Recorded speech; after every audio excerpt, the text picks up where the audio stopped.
We had a few technical issues, but they're resolved now, and we're here ready to talk about how to talk to the media. So we're on Zoom, but also live streaming on YouTube. So if you have any questions during the session, then please do note them on YouTube, and we'll be searching for them there.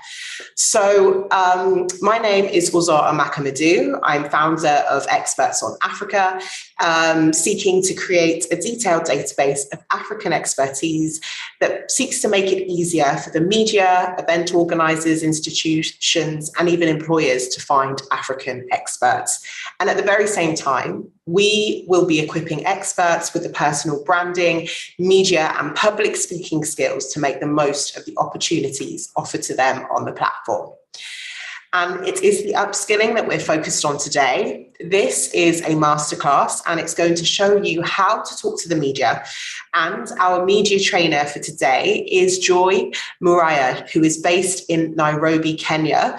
Joy is an award-winning health and medicine journalist with over 12 years of hands-on newsroom experience inside Kenya's biggest media house.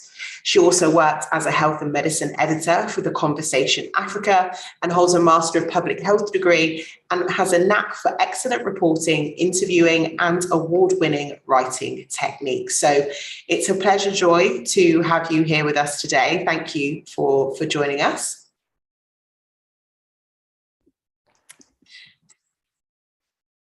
Thank you. I'm honored to be part of this great team. Thank you. And so today we're going to hear from Joy, who will take us through an interactive session on how the media operates, the demands of different media, as well as agenda setting and framing. And you'll also learn a few things about how to generate positive media coverage and increase your visibility, interview techniques, and also the importance of follow-up and building relations with the media. So without further ado, I'll hand it over to Joy to kick off this session. Thank you. Thank you, Uzo. I am really, really excited to be part of this great team. And I'm going to start off with, an introduction of who I am. And that was a fantastic presentation by Uzo. And I'm going to share my screen, and let's feel free to interact through the chat box. I will periodically be going through it just to check on any questions that you may have. I'm hoping this is going to be one of those fantastic sessions where you have an in tray, checking out the media, understanding how the media works. And certainly this is going to be one of those spaces where you get to understand us as journalists, and we also get to understand your perceptions on the media. So I'm going to begin by sharing my screen. Let me know that you can see it. Uzo, that's good. Is that clear? Yeah, perfect. Fantastic. And I can see the chat is already active. So so basically this is a masterclass on how to speak to the media. We can't do it all in the 30 or so minutes that we have, but it's definitely one of those introduction, and it's also an introspection to get to understand why people say the media are whom they are. So what are the rules? Basically, we're here to learn from each other. It's a masterclass, yes, but I also want to learn from the other side. Feel free to type your questions in the chat box, and then questions will be entertained at the Q&A after the presentations, but I'll also borrow your insight in case something comes to mind and you can't wait until the end of the presentation. I am certainly happy to address these questions. So today's agenda, what will we learn? We're going to learn how the media works in terms of the bit by bit. I'm going to give you a snippet into that crazy place. A lot of adrenaline known as the newsroom. So I'll be introducing the news values that are very, that literally lead the media in terms of deciding what story is a top story, which one is a non-story. We're also going to look at how the media works, local versus international media. And then we're also going to have a quick role play in terms of media interviews. It may not be as active as would wish, but we'll certainly have a couple of other sessions where we're going to have live role play of interviews. But I'm going to share some very interesting case studies of media interviews, and we're going to learn from all the goofs and all the good things. So who am I? As Uzo said, I am a communication specialist. I am a journalist. I'm a media trainer. I basically would say that being a journalist is inborn from me. I think I learned that I wanted to be a journalist from as early as 5 years. My background is, besides coming in later into health and medicine, I grew up in a hospital quarters because my parents are health workers in central Kenya, just close to Mount Kenya. And growing up in that kind of setting, I grew up reading medical books, and because I really loved reading. Then later going on to high school and then to campus, I really wanted to become a journalist. And at that time, about 15, 20 years ago, we really didn't have a concrete communication degree, and the one that was there was really competitive. So I ended up studying English literature in the university. So literally from the scratch, I'm a teacher of language. And then while I was in fourth year, I got the opportunity to join a graduate trainee program at the Kenyatta University. That's how I joined Nation Media Group. Then later went on to specialize in health and medicine. For my master's, I opted to do something a little bit more technical because journalism is a tool of work. But I needed training in a technical area. So I opted for a master's in public health at Moi University. And then I'm also currently taking a health communication course at Washington State University in the US. But the interesting thing about communication and more so health and medicine, you're always learning.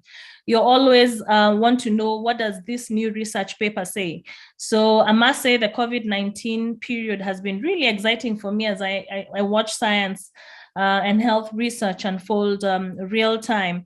I worked again, as I said, in the newsroom, and then later I went to the Conversation Africa, which is a Pan-Africa online platform for mostly PhD holders to disseminate their content. I also run a weekly blog website. It's called wanjashealthdiary.com.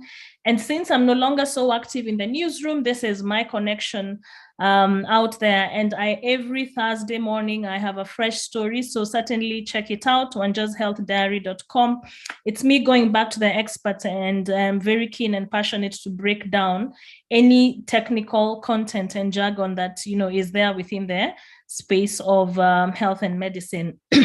I'm a lover of languages, so I speak 7 languages. So besides my mother tongue, which is Kikuyu, I speak English, and then our official language in Kenya is Kiswahili. I'm also conversant with French, which I studied in high school and later followed up post-school period. And then at the university, at Kenyatta University, while I was studying for my degree in English and literature, I did study Chinese and Japanese language. And also I have an extra skill. Just in the aspect of storytelling, I realized I needed to converse and to get to understand the world of the hearing impaired. So I'm also conversant in the Kenyan Sign Language. I haven't stopped, still very passionate about the languages. So let's have a chat. But straight away, I don't know whether this is the kind of feeling you have whenever someone tells you, I need you to have an interview. I need you to be interviewed by the media, but I'm keen. Please let me know on the chat box. What have been your personal experiences engaging with the media? Is it a hair-raising moment? Is it that moment that you feel, your palms are sweating, your soles on the feet are sweating? What has been your experience with the media? I'm happy to, pick up some comments on the on the chat box. I hope it hasn't been a frightening experience, but I'm happy to hear whichever country you're coming from, Kenya, Uganda, Tanzania, Ghana, South Africa, Egypt, Cameroon, Senegal, wherever you're watching this webinar, I'd love to know your experiences, personal experiences with the media. I'm sure they're all not negative, they're all not gory, but I'm happy to have a look at them, and let's compare notes. Let's compare notes. And as I said, the media is a marketplace. You find good experiences, you find bad experiences, but you've got to come out of the market with something. So let me hear those experiences. I'm also keen to find out, for those who are on this webinar today, what are the leading stories in your countries? What is everybody in your country talking about? And we really want to be Pan-African. So this is just a representative of some of those countries where I'm sure we at least have one of these participants. So from Nigeria to Ghana to Cameroon to Kenya to South Africa, wherever you're coming from, what are some of those top stories that is the talk of town? And I'm going to pick quite a few and get to see whether it's something that that will resonate with you. I'll start with home. They say charity begins at home. So this is the first on the left is a newspaper. It's the East African newspaper, which is Pan-African, and it's more of a regional paper in Kenya. And about a month ago, the third president of the Republic of Kenya, Mwai Kibaki, passed away. And this was the front page by the East African. And, you know, I love the way that they're playing around with the words, gentle giant of Kenyan politics. So he was a giant and an economic one as such, and he did take this country to great lengths. But you find the way, the juxtaposition of, you know, gentle giant, wondering whether, you know, from all the storytelling and we used to have in the village back home, were giants ever gentle? But this one was. So it's just an interesting way of talking about the fondness that you know, this country had with the late president Mwai Kibaki. I'm going to cross over to Nigeria. There's a story that was in the Vanguard, and it's about Osinachi. Husband spat on her, poured water on her while asleep, flogged her and the children. And when you look at the screen, is a story that was published at the weekend, and it's a front page story. So why the weekend? Why Osinachi? We're going to have a look at that in the news values that we'll be looking at. And then again, another story that you know, has taken to the headlines, not only in Africa but also globally, is that 11 babies died in a fire at a Senegalese hospital. Interestingly, this was a hospital that had just been upgraded. There was a fire, 11 newborns died. I think they saved about 3. But clearly you can see from the headline, it says president, 11 babies killed in a fire at a Senegalese hospital. And this is a president who was giving this news. So really, we'll go back to the news values, and, you know, we'll come back and look at these stories and see how it relates to that. We are headed into FIFA World Cup later towards the end of this year in Qatar. And we have this lady, Mukansanga from Rwanda. And she's one of the women who will be officiating. And I know right now it's, you know, they are ongoing with the qualifiers, but it's fantastic that we're really going to have a lady pioneer who's going to be officiating one of the matches. Monkeypox is one of those what we call zoonotic diseases. And, you know, it's transmitted from animals to man. And now there's a scare that this disease that's already in the US and Europe, you know, could be something this is a Nigerian paper, The Punch. So, you know, there are fears that, you know, it could create some instability in the health sector. Are they prepared? Interesting story to look at. And then again, there's this very enthusiastic Nigerian. His name is Kunle. and he's a Rotarian. So I'm also biased because I'm a Rotarian, but also he's taken up a very unique role, and he is riding his bike from London to Lagos, and he started this about 25 days ago, and he's literally gone, through border control, through all these countries. Why is he doing this? He's fundraising for polio, and he's also the incoming president at the Rotary Club of Ikoyi in Lagos, Nigeria. But we'll come back to this again, and you'll see what news values qualify, for him to get all these interviews he's been getting at SABC, at BBC, at all these TV and radio stations and print in the countries where he's been. And that's going to be an interesting look at it. But why does the media matter? Why is it important? I'm not going to go through all these bullets. I'm sure the team at Africa Experts is going to share the presentation, but the media really is a mouthpiece for everybody. And you'd get to that point where, as a journalist, someone very interesting the other day was asking, if you had an option, who would you interview? Would you interview the Queen, or would you interview a 6-year-old girl in a village in Ghana somewhere? And for the media, both of these people are news sources. So for us, we don't get to choose. As a journalist, I've interviewed, great personalities, but I've also spent time in a village in northern Kenya, following up a story of a lady who, was giving birth at home, and I'm going to share that clip. But literally, as a journalist, you interview everybody. And the purpose that the media serve is that they inform, they educate, in some aspects, they also entertain. The media has a great capacity to reach targets that you and I would not reach traditionally. The media is also a watchdog. I'm sure you've had opportunities where the media has called out governments for doing, for keeping them accountable on their deliverables to the people. The media provides accurate and needed information. And I know I'm going to say this with very so proudly, because then some experts at an interaction level with the media, they'll be like, oh, you guys misquoting, it's exaggerated, it's sensational.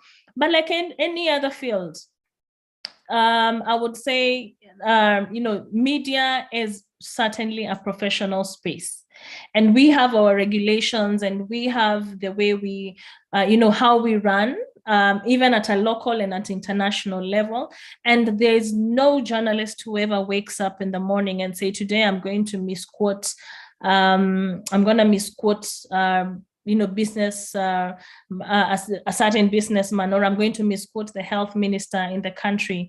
So health also, and also in other areas, economics, politics, and law, whichever areas that the journalist is covering is very, very technical. And I've always said there's no journalist that wakes up and says, I'm going to misquote this person. The media also comes a nervous public. I'm sure that's the reality, and especially during COVID. And everybody was really so pregnant and looking out to the media and to see, what's the new thing about wearing masks? What's the new thing in the development of the COVID-19? And that's the role that the media played. So happy to go through this either now or later. But I want us to get into the media world. I'm going to provide snippets. I'm going to provide an understanding. I'll also be posting links on the chat where you get to go watch the video. And I want each one of you, once you watch it, let's come back, let's interact, let's have a discussion.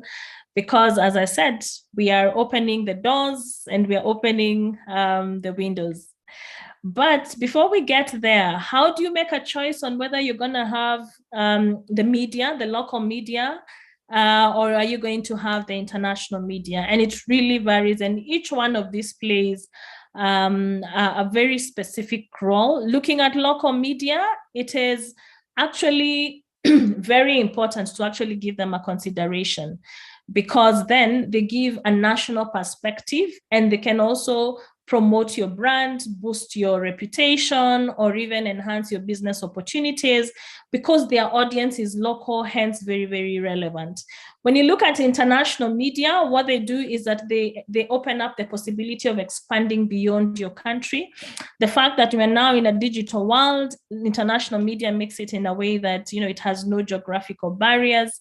A good example is the story from Senegal, where, you know, you had newborns die in a newborn unit. It's not a story that's been, you know, that's been segregated or has been covered in Senegal only. It's a story that's actually a global story. Not even to mention the school shooting in Texas, and the number now has gotten to 21. And for every person, whether you're a parent, whether you're a guardian, basically anybody who's following that story knows it's been a big story in the last 72 hours, not only in Texas, but also globally.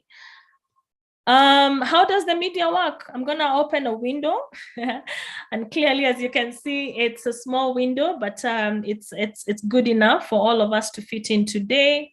But how then does the media work? The media works in a very interesting way in terms of the media decides on what you see.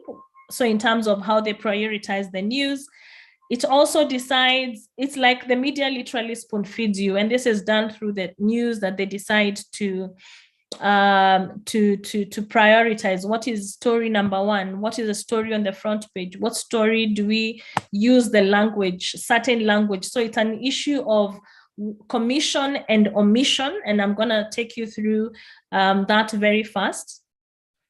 So looking at the media specifically, what happens, and this is a slide that, you know, we'll be looking at, and it's going to be coming to how do you draw attention in terms of use of simple words, use of clear ideas, use of short sentences. But very quickly, so these are the two theories, and I'm not going to go very technical. You know, that's not your piece of cake. You're here to understand why is that Senegal story a big story beyond, you know, the borders? Why is COVID-19, the lockdowns that are still taking place in China, why is that relevant to us today? So the media uses this first one, which is called the agenda setting theory, where the media has that reality. So what is the situation of the story? And then through the selection of certain words, the selection of certain fonts, selection of certain photos, they give a perception of reality, and then they have an agenda. So by the time it actually comes to you, it is well fried with the onions and the oil and everything. And then there's a final message that you receive. So it's just not, it's also not a story that's put together and thrown to you. It is literally well packaged. The media also works within the framing theory, where some aspects in a story are reinforced and others are downplayed, and then meaning is inferred within a certain space. So even as you think about a certain story, there are details that were in the story that were not included. So it's like the media wants you to think within this particular picture frame. So let's look at how this framing and agenda setting is done.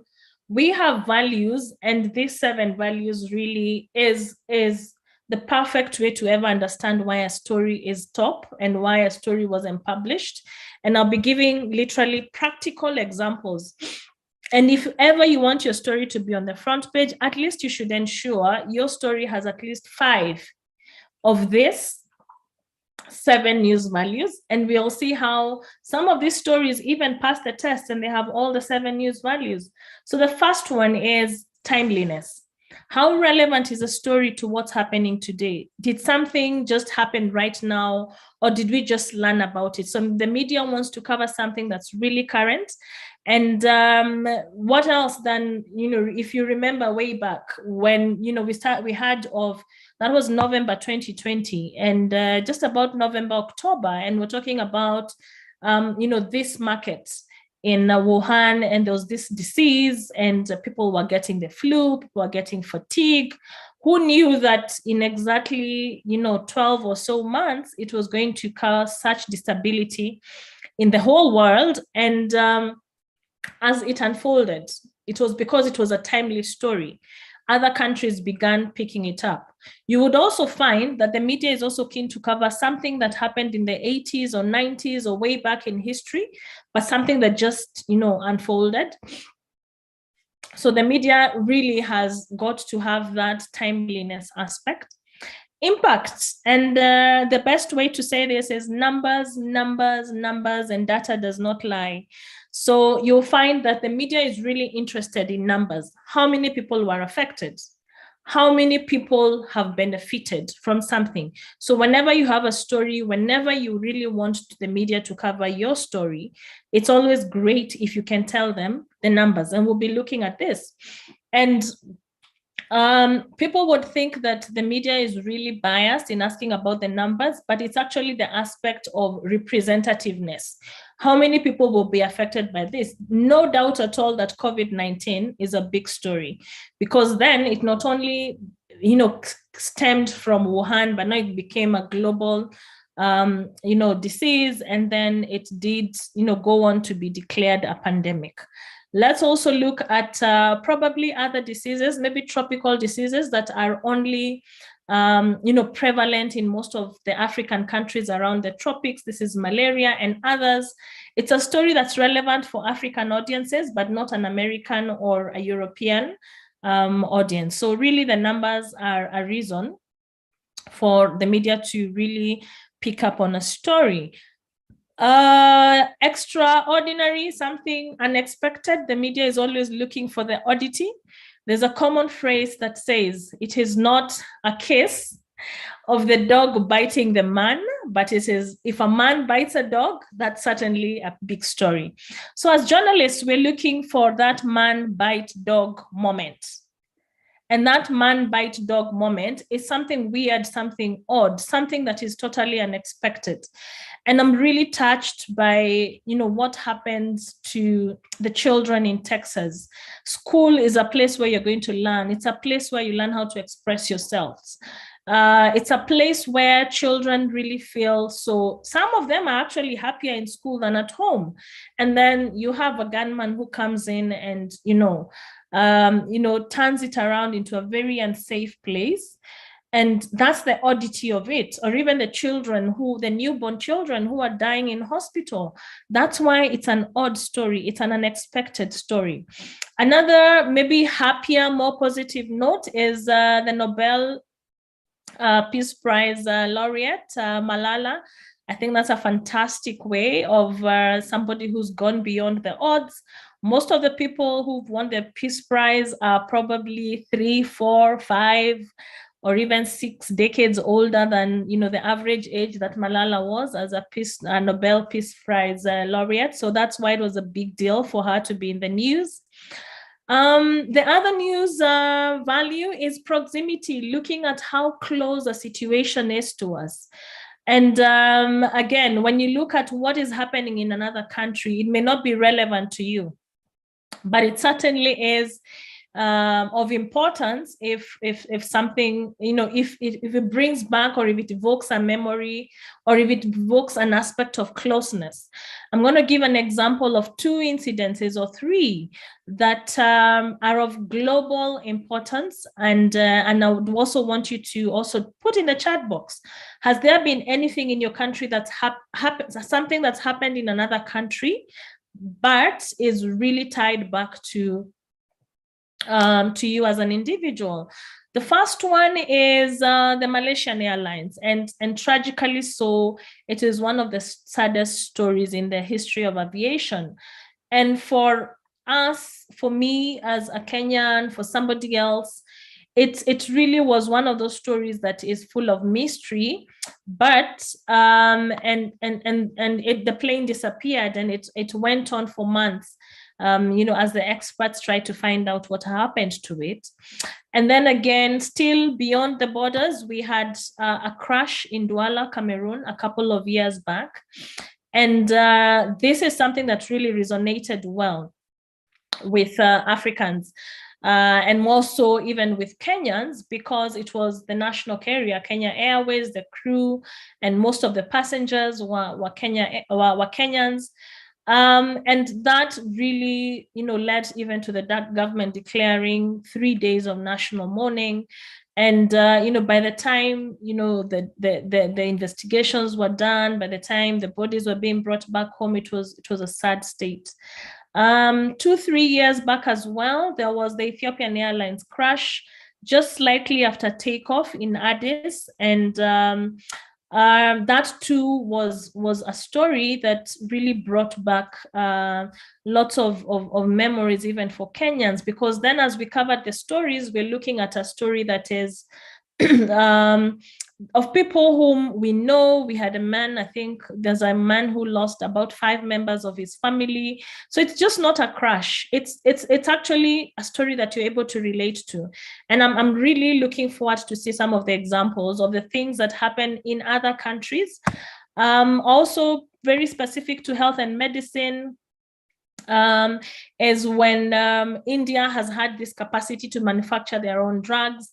And we've had so many people, going over to India for kidney transplants, for liver transplants.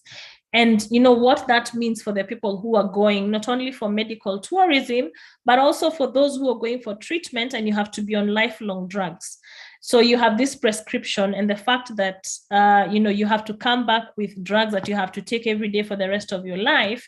It matters to you to know whether, the pharmaceutical industry will also have a way of ensuring that these drugs are available in your home country.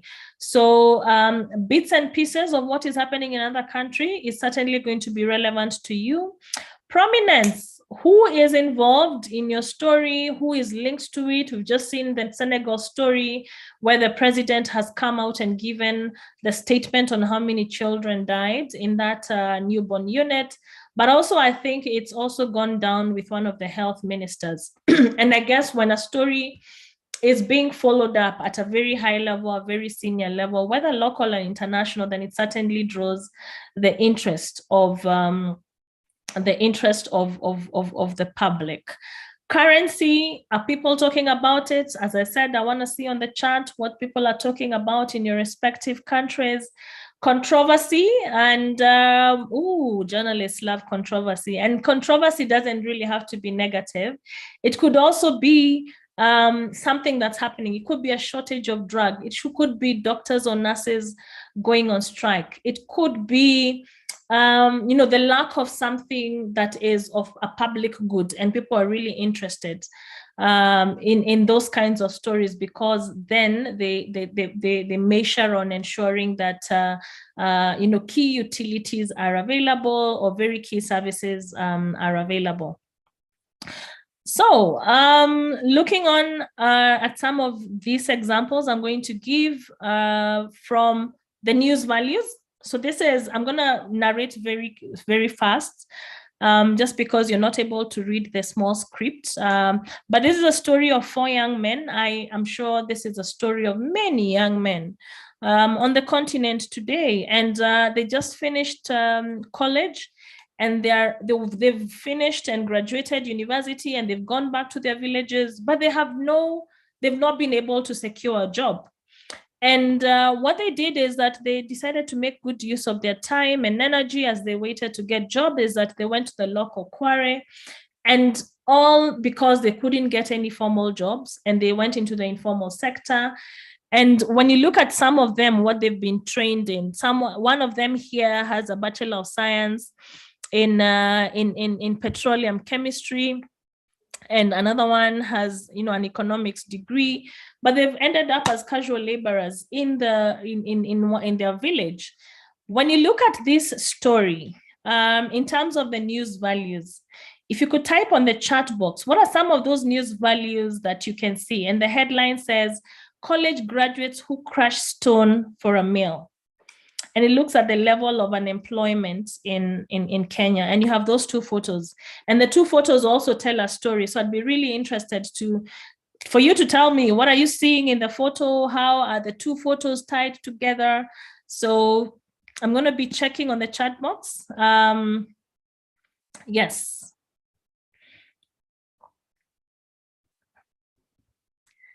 Anybody really excited to see what's that? I'm really, really excited to see what you're thinking. So the news values here, going back. So timeliness, impact, oddity, proximity, prominence, currency, and controversy. So I'm going to go through this. College graduates who crash stone. And then it talks about the youth are appealing for a conducive environment for industries to thrive in rural areas. So when you look at the story right here at the bottom, we have the data, 39%, which shows that according to the 2019 census, 38.9% of young Kenyans are jobless. Then the World Bank data on Kenya indicates that the country has the highest rate of youth joblessness in East Africa. So in terms of impact, we've scored on this one, impact, which is how many people does it affect, and the numbers have said it. When you look at which other one, proximity, and also oddity. The oddity is, what are the chances that someone who has a bachelor's of petroleum, of a bachelor's of science in petroleum chemistry will be working as a laborer in a local quarry? So, and even the headline actually juxtaposes college graduates. And you can actually visualize a college graduate. But what he's doing is crushing stone for 1 meal. Remember when we talked about the use of certain words by the media to actually portray a deeper meaning. So you can imagine how you have to crush stone for a meal. So, and does it have, it just actually shows how deep and heavy, you know, their work is and laborious. And then also when you look at this photo, is that the mountain in the middle actually looks bigger than the two men in the middle, yet in the lower photo, all of them are the same height, just about the same height. And the big mountain in the photo, in the larger photo, is actually symbolic of you know, the nature of unemployment in Kenya today. Another piece here of a French football player, Jean-Pierre Adams, who went in for a routine knee surgery, and unfortunately he died, and he had been in a coma for 39 years before he died in September last year.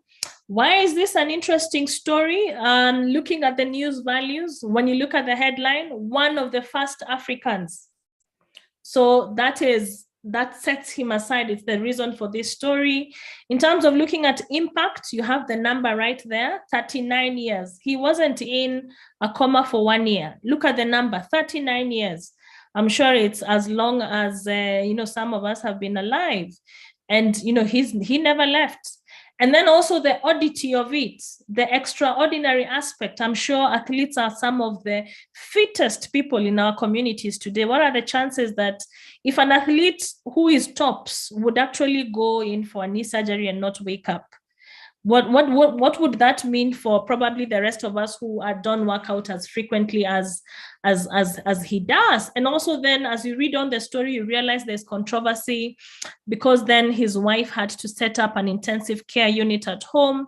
Then unfortunately, he died after 39 years. So this is one of those stories that has each of the news values. Timeliness, because it was also, it was actually during the World Cup, the Olympics, that this story was published last year. Impact, 39 years. Oddity, this is an athlete and he's down. Proximity is actually being published because, you know, in that headline, it says one of the first Africans. In as much as it's a story set in France, it's actually relevant to Africans because it says, hey, this is one of you.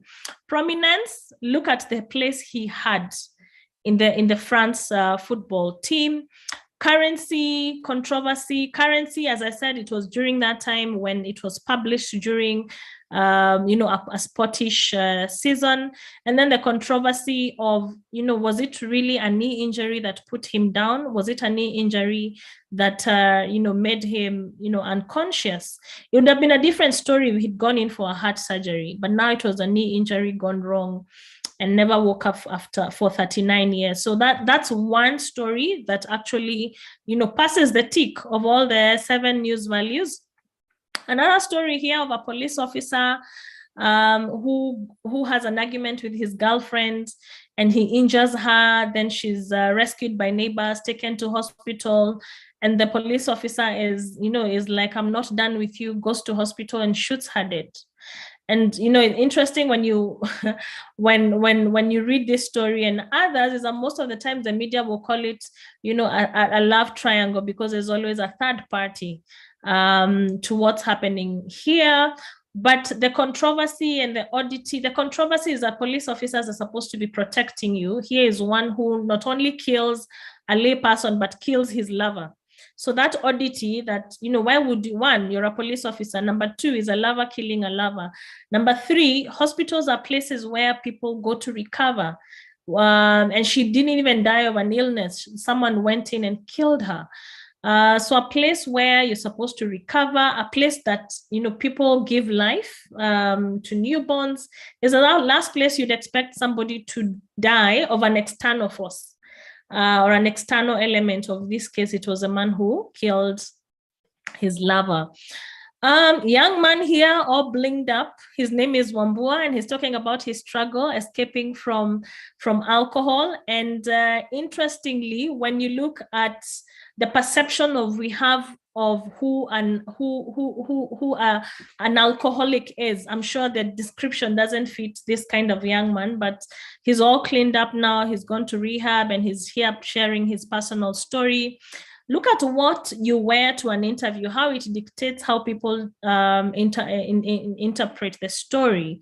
For this particular one, he's wearing this jumper written South Pole. Probably symbolic of the fact that he's been to the South Pole and back, in terms though talking about his journey. And this story very timely, because then it was during the COVID-19 period and people are working from home, and there was a lot of psychological turmoil, and most of the people then ran to the bottle and to drugs. And, when you look also at the words, when we talk about the framing, the use of the word clutches of alcohol. Clutches are used to give mobility. They use people who have a disability. And for him, the disability was symbolic. And that is why he talks about my struggle to escape. Literally, you're on clutches and you're trying to escape something. So that's his journey. And then he owns the story and talks about my struggle. Another here, sad story again. A doctor who is moving from one clinic to another, and I think he's really not doing well in terms of time, and decides to hop onto a motorbike. We call them bodas around here. And unfortunately, it gets into, he gets a road traffic injury, an RTI, and now he's been admitted at a spinal injury. What are the chances that you'll find a doctor who's a patient? And he talks about, this is a story of a doctor who's struggling to actually recover. And the photo in the middle here is him in his, heydays as a doctor before he was actually involved in the accident. And it shows you the photo of him, in hospital, and shows you, even with his support. And I'm sure this story of motorbike accidents is really a sad case, not only in Kenya, but also in other countries, where with industrialization comes increased mobility, and sometimes safety isn't one of the things that we think about immediately. So I want to share a YouTube link here, and I want to post it in the chat. And so I'm going to stop sharing. And then I want you to let me know whether you think you are this kind of interviewee. Just give me a minute and we'll be right there. So let me copy the link. And I want you to watch this clip and then come back, and we're going to have a discussion about it. Thank you. Let me post I'm posting the link on the chat box.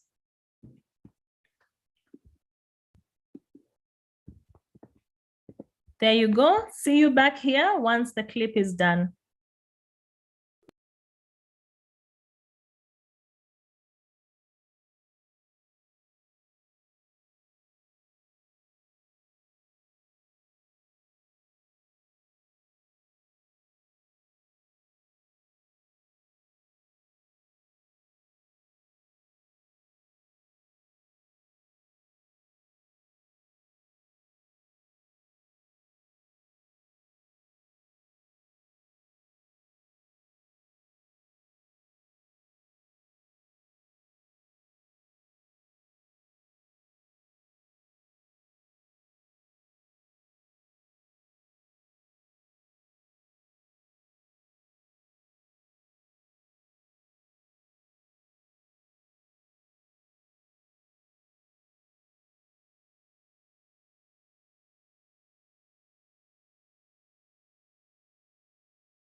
Awesome. So I'm going to share also one more link, and then we're going to discuss both of them.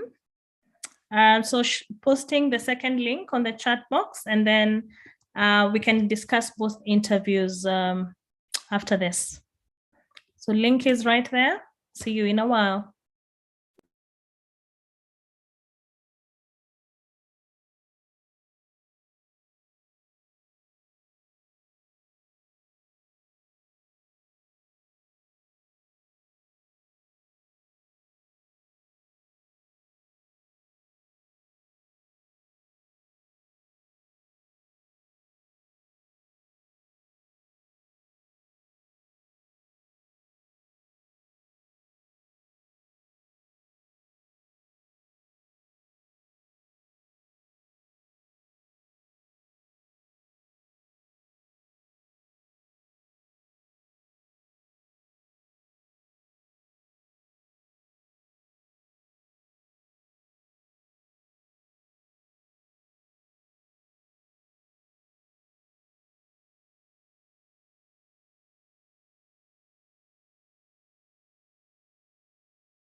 Great. Let me know when everybody is done watching that clip. I'm happy to do some of our final slides. Thank you.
Great. So interesting aspects in terms of those two interviews.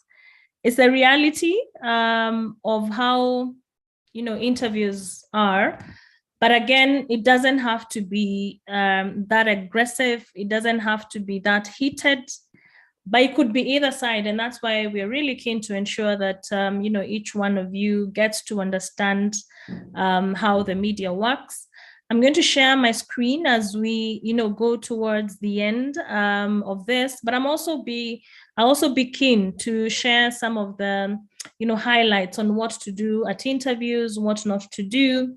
Certainly before any interview, master your content, do some practice, ask yourself 10 tough questions, practice in front of a mirror, dress appropriately. I think it's a very important aspect on how you present yourself in terms of what you wear. And for TV, they tend to say, don't wear white, don't wear black, just because of how it reflects on camera.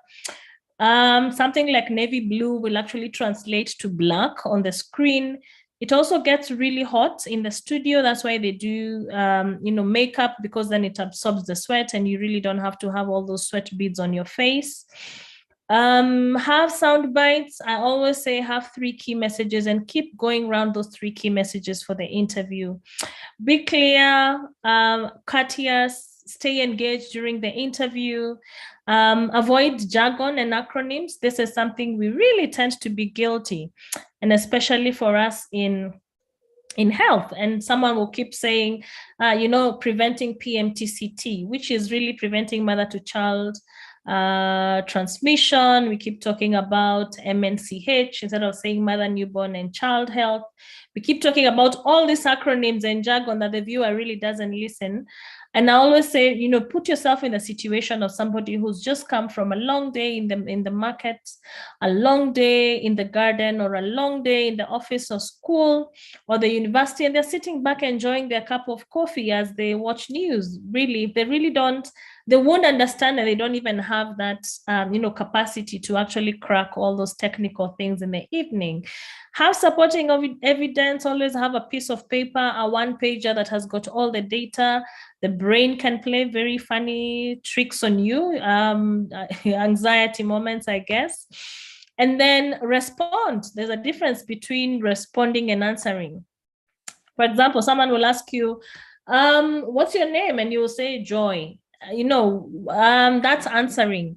But when you respond, you say, my name is Joy and I'm a health communication specialist at Africa on Experts. So really, you actually add value to an interview when responding as opposed to when you answer. So it's not a quick fire. It's a discussion. I always equate it to interviews being a storytelling session. Know the topic and ensure that you understand the basics of the science, and not science per se, but the science of your art. How do things happen? What happens when you're troubleshooting in your area? As in, it has to be a place where someone can ask you any question about your field and you're really conversant. Be familiar with the journalists who are answering you, who are taking you through the interview. Are they local? Are they regional? Are they national? Do they know your title? Do they know what you do? Do they know your typical day? Use statistics, but also use the power of stories. It's always great. I'm sure you've seen all these stories that we've had talked about. We have had a human face, and really people want to relate with somebody and say, oh, this one is a doctor like I am. This one is a father. This one is a teacher. This one is a woman like me, or this one is, an engineer like me, or this is a farmer like I am. So the most powerful stories in English are the ones that where you will have that train of thought, like the interviewer has asked you, tell me a story. So media interviews are more of storytelling than anything else. Then the other thing you need to know is the topic, very detailed. Just ask what the interview is. What's the location? Is it a Q&A interview? Is it recorded? Who is interviewer? Have they covered this area before? Just because in the media, they're also specialists. Will there be other panelists? And I want to know who is there. You've had instances where if they don't disclose who's on the interview, you had some people literally, walk off set. And now even, during these times, we've had an increased way of doing the interviews, whether they're on video, Zoom, Skype, or any other platforms. Your body language says it all. It's actually 70% of the interview. I'm sure the second video, you've seen, that lady really is talking about a movie where she played a big role. And she really wasn't interested in the interview. She actually, the two presenters had to like cut it short. I'm sure you remember this video, an interesting one. Of children who are interrupting a BBC interview, and it was one child after the other. I'm sure you can see the child peeping right on the nape of his shoulder. And, it's what kind of space are you having there? The TV interview. If you don't remember anything from the webinar today, let's remember to have the ABC of your media interviews. Address the question, bridge your key messages, which is basically talk about the 3 key messages that we talked about, and then communicate about it, as in share why it's important, share the story behind your content, share the data, share the strengths, the rewards, and then I want you to leave the interview feeling like you aced it. So that marks the end of Masterclass today. I'm happy to take on the questions. That's just about it. So please share questions. I've seen some questions on the chat box and others from YouTube, and I'll be responding to that shortly. So thank you so much. And that's my email. Happy to follow me on Twitter or Facebook, or also get in touch to experts on Africa. We're going to have this and many, many more sessions on media and a couple of other areas. And I'm very delighted that you took time today. I'm very honored that you took time. So I'm going to put a final link on the YouTube. And then once I come back, then we're going to be answering the questions. So this final clip is a story that I did in 2012, yes, in Northern Kenya. And it's one of my best stories. And I think the record is still not beaten, because I think it has about 8 million views. So please watch this, and then, we can come back and have a discussion about it. So link is right there. A minute. There you go. See you in a bit.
Awesome. So I'm really excited that we've had time to have a look at that video. It's one of my favorites, but I'm also going to take the questions very, very fast. One is the story of the young men, and somebody who's said that, isn't it a health hazard that they're working in a quarry and they have no helmet, they have no safety gear. So certainly, that's something that's really, a health hazard.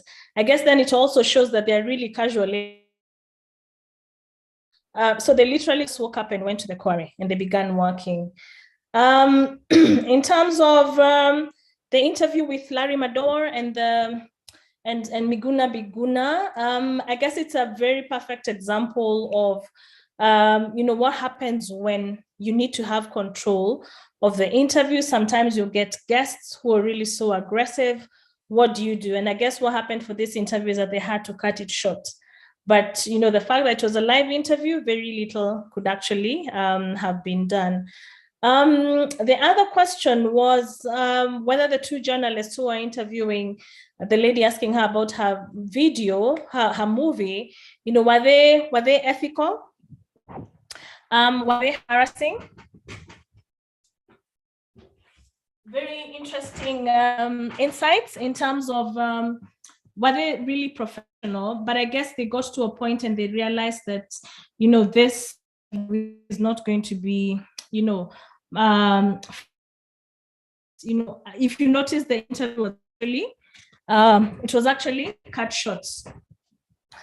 Somebody else is asking me about how I was able to handle the aspect of Kenyan Sign Language in health. I realized when I was going to do some stories, they're really personal, even when they go through like an interpreter. So, for example, if I'm going to interview a pregnant woman who is hearing impaired, or a lady who wants to talk about, family planning, you can imagine how those questions are actually much more sensitive if there's a third person who's doing the interpretation. And then, so for me, that has been an excellent way of getting somebody to tell the story, just when it's just me and them. And the hearing impaired, the deaf community is certainly very close-knit. And if you're able to actually show an interest in their world, then they're certainly going to open up. And I guess research on the journalist, someone has talked about that. You definitely want to know why Joy Wanja Moriah writes health, why somebody else writes economics, why you have somebody like Elias Makori doing sports journalism. You have a political reporter. So it makes a difference on who does your story. And even to some extent, the years of service that a journalist has been in. And also looking at the specialist media, there's some particular media houses that take particular stories. For example, Africa Uncensored does investigative kind of hardcore journalism stories. Bekesisa is a South African outfit that's very particular in what they do in terms of health journalism. So you certainly want to do stories that are going to be relevant to platforms. So thank you so much. I am really excited to have been part of this. We've run slightly over time, but I also want to hand it back to Uzo, and she's going to tell us what next after this. Thank you so much.